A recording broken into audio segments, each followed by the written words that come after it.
Dans cette vidéo, je vais vous expliquer comment reconnaître les différentes catégories d'alcanes et comment les nommer. Vous allez trouver ce dont il est question dans les vidéos à la page 39, à partir de la page 39 de votre manuel de chimie organique. D'abord, un alcane, c'est un hydrocarbure, c'est-à-dire une substance composée de molécules à base d'atomes de carbone et d'hydrogène seulement. Les alcanes, ce sont des hydrocarbures où il n'y a que des liaisons simples carbone-carbone, aucune liaison double ou triple. On dit des alcanes que ce sont des hydrocarbures saturés. Saturés voulant dire qu'il n'y a aucune liaison multiple parce qu'on a le maximum d'hydrogène possible. Saturé, on sous-entend saturé en hydrogène, maximum d'hydrogène possible. Lorsque des liaisons doubles dans des hydrocarbures, on dit que ce sont des alcènes. Ce sont des hydrocarbures insaturés. Une autre catégorie d'hydrocarbures qui fait partie des hydrocarbures insaturés, ce sont les alcynes, où il y a des liaisons triples. À partir de maintenant, on va parler uniquement des alcanes dans la vidéo. Il y a trois catégories d'alcanes.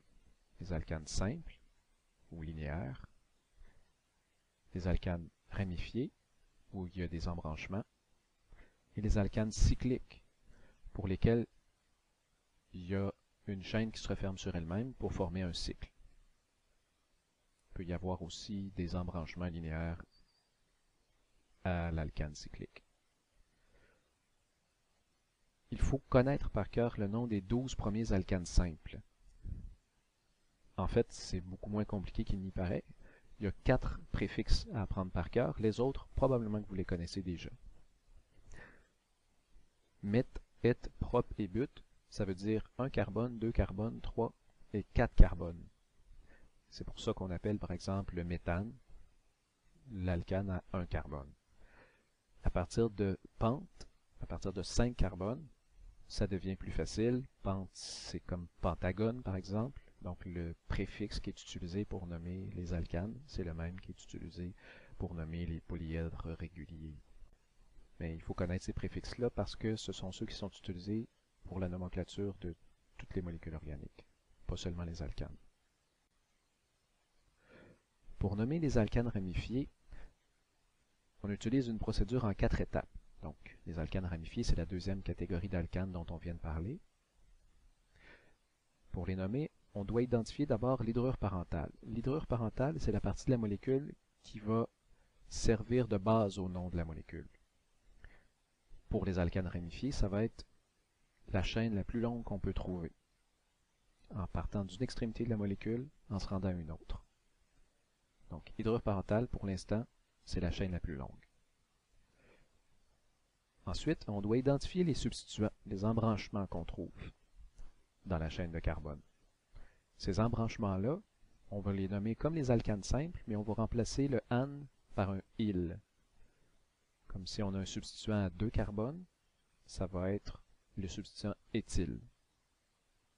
Donc, substituant, c'est les embranchements. Ensuite, on doit numéroter les carbones de l'hydrure parentale et ça va nous permettre d'identifier la position des substituants sur la chaîne. Finalement, on va mettre tout ça dans l'ordre en commençant par le nom des substituants.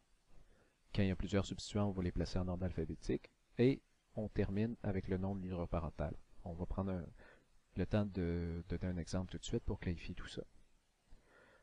Vous avez sous les yeux un alcane ramifié. Comment on le nomme? On commence par regarder la chaîne la plus longue. Je l'ai numérotée. Et là, je l'ai numérotée en faisant exprès pour donner le plus petit numéro possible aux substituants qu'on rencontre. La chaîne la plus longue, c'est une chaîne de 8 carbones, c'est donc l'octane. Le substituant qui se trouve ici, c'est un substituant à 1 carbone, donc un méthyle. Méthane, si c'est un alcane simple, vu que c'est un substituant, on remplace le ane par il. C'est donc le 3-méthyloctane. 3 étant la position du méthyle sur l'octane. Maintenant, il y a bien sûr des alcanes ramifiés où il y a plusieurs substituants. Donc, voici comment nommer ces alcanes ramifiés un peu plus compliqués. On doit d'abord indiquer la position de chacun des substituants sur l'hydrure parentale en séparant les nombres par une virgule. Lorsqu'on a plusieurs substituants identiques, par exemple j'ai 3 méthyl, il va falloir donner un préfixe multiplicatif au nom du substituant. Donc, le nombre de substituants, c'est la même chose que les préfixes pour le nombre de carbone, sauf les 3 premiers. Donc, di, tri et tétra, ça veut dire 2, 3 et 4. À partir de 5, c'est les mêmes préfixes qui sont utilisés que les préfixes qui sont utilisés pour donner un nombre de carbone. Comme si j'ai 3 méthyl sur un même alcane ramifié, je dois donc dire triméthyl. On va tout de suite appliquer ces notions-là à l'aide d'un deuxième exemple. Un exemple où il y a plusieurs substituants dans une même molécule.